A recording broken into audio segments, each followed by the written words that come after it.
Hi there, Dr. Brian here on Wednesday 21. End of the day, it's been a great day, and I've had a lovely time with Louise, my sister, and we had a nice adventure in the city, and then dinner with Barb, and I'm home again. So I wanted to give you some of my background, my backstory as they say, about my background on how I became interested in health and chiropractic. And it's a staged journey. I grew up in a house where health was seen as important, and we were always guided to eat well. That was the primary focus of health happened in the kitchen and on your dinner plate, and so food was well cooked and well presented, but food was actually an important ingredient in creating health. So we ate well, and we ate a diverse menu, and we were very restricted in foods that we might describe as party foods. So there was almost no cake and no sweets, and no cordials, no tea or coffee. Those were not the things that were given to young people who were growing.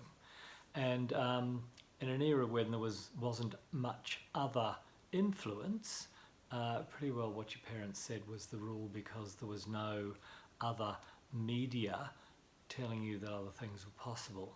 And if it happened in somebody else's house, that was their business, not ours. So moving on, I became interested in bodybuilding as a young guy and read extensively in that bodybuilding health area. And so that just over a period of time, I gained a lot of knowledge about health, because when you move into sports, nutrition is critical, and understanding sort of from an experiential, if you like, an empiric knowledge. There was this idea that you do things and they work, you discard things that don't. And so you're not looking for a double-blind trial, but you're looking for a consensus of opinion over a lot of people over time.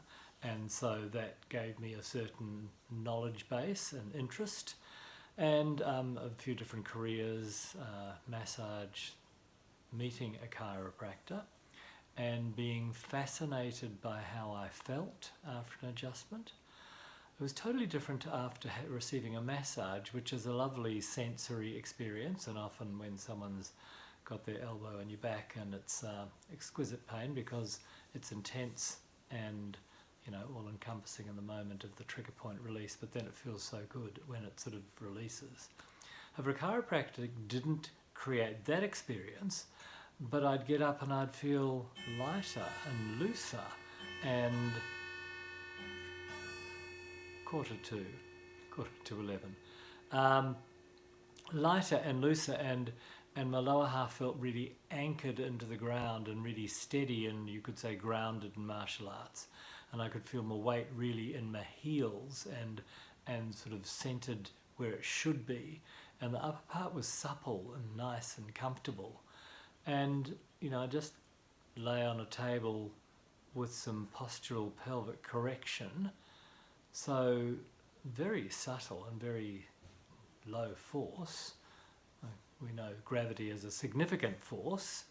And that fascinated me. And then watching Dr. McKelvey do magic with bodies, as I worked in her practice as a massage therapist, I was just captivated by what it could do to a body, and how people, would walk in bent like a safety pin and walk out straight.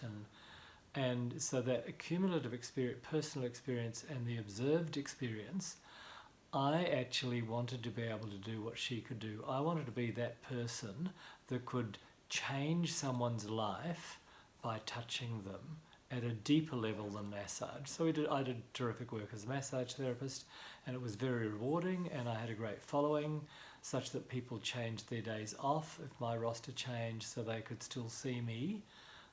So, things like that let you know that you're doing a good job. And fast forward, and now I own the practice that I used to work in, and now I'm achieving those successes or those changes with individuals where they've seen 5 other people who are specialists in the area in general.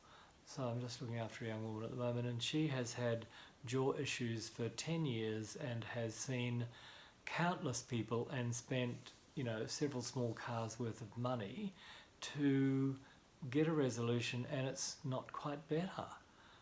And we got a really interesting change in the jaw by correcting the pelvis, which once I'd taken all the information off her body and done x-rays to look at what the structure's doing, because structure governs function, and looked at the muscle tension, inflammation, range of motion, all those things that actually let the body show us how it's coping and what it's doing, and then interpret that, which is where the experience comes in, and then make a judgment about what's the key focus.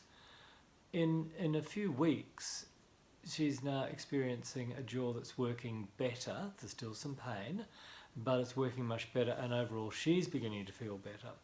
So much so that her mother came, and now her mother's feeling better as well. And that is the building of a tribe and following, where I'm here as an advocate for them, and also to let other people know that there's a power in your body that will help it heal itself when we understand your body in its intricate, complex, unique pattern, and then work with that to bring it into a balance point that makes that body work way more efficiently so that it can heal and resolve its issues. It's within your genetic code. Genetic code has 2 sides. As much as it can be pointed to from a medical side as you've got the gene for sick, you've also got the gene for well. The only truly genetic sicknesses are the ones you're born with, like a Down's syndrome or other things that you're born with some genetic alteration that means that you're born with a problem that you grow up with. The things that you acquire at 40 or 30 that are said to be genetic aren't really.